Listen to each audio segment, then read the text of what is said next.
Hi guys! Welcome sa kusina ni Ka Orly TV. At ang recipe natin sa araw na ito ay isa na namang napaka sarap na lutuin at napakasimple lamang. Yak ako na mapaparami kayo ng kanin ngayon dahil malakas ang ulan at napakalamig. Kaya naisip ko na magluto nito. Ang iluluto ko po ngayon ay ang sinangag at ang tuyo. Lalagyan po natin ng itlog. Sarap nito. Gaganahan na naman kayong kumain. Kaya bago po tayo magumpisa, maglagay muna po tayo ng margarine o butter sa ating kawali. Ito po. Bago po tayo magsangag, buksan po natin yung kalan at ating tunawin yung butter.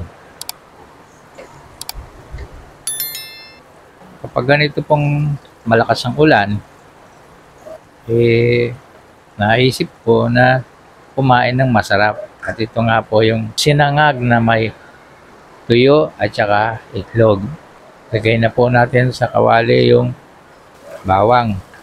Pag bumango na po yung bawang, saka po natin ihulog yung kanin. Pasensya na po kayo sa akin. Nauna ko ibuhos yung kanin pero buti hindi ko na ibuhos lahat. Napakasarap na naman kumain ngayon dahil malamig ang panahon. Kasi umuulan. Ulan tigil kagabi pa. Kaya naisip ko na magsangag ng kanin, tuyo at saka itlog. Ito naman ganitong lutuin. Likas na po sa Pilipino. Kasi mahilig tayo sa sinangag. Yan. Pag bumango na po yung bawang, ihulog na po natin yung kanin. Ito na yung marami kaysa kakunti.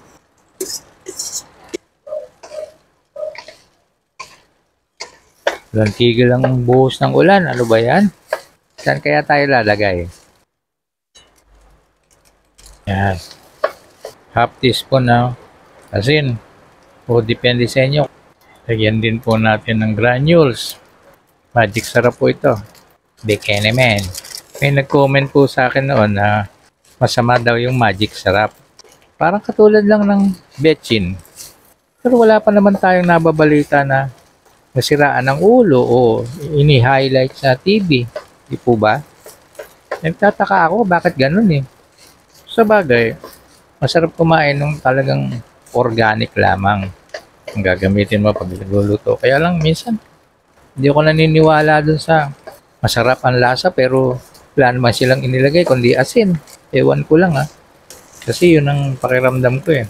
Kaya ako, kita nyo naman, daming nagluluto, ang daming content creator na ang nise ang pagluluto. Pero nakikita ko, lalo na sa panlasang Pinoy, naglalagay ng Knorr cubes. Bakit ganun? Pero hindi nila binabatikos, hindi nila pinagsasabihan ng ganun, hindi sila nagko-comment ng masama yan, ganyan o ganito. Sa akin, ukuro-kuro lang naman po yan. Huwag po kayo magagalit, huwag kayo mambabas. Tsaka nga po pala, pagka nanonood kayo ng aking video, sana naman po mag-comment kayo, mag-like, mag-subscribe. Share nyo na rin po yung aking video para mapanood po ng iba. Maraming salamat po sa inyo. Yan, medyo luto na yung ating sinangag.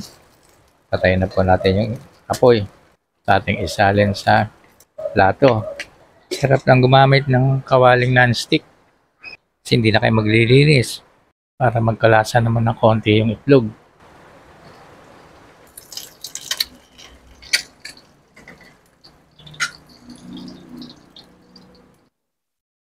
Ito na po ang final product ng aking nilulutong sinangag na may tuyo, itlog, at sasabihin ko pong talagang napakasarap nito, lalo-lalo na po ngayon na umuulan. Sana po, wag po kayong makalimot na mag-subscribe sa aking channel. I-like nyo na rin po, i-share at i-comment sa ibaba. At i-hit nyo na din po yung notification bell para update kayo sa lahat po ng video na i-upload ko. Maraming salamat sa inyo. Bye-bye!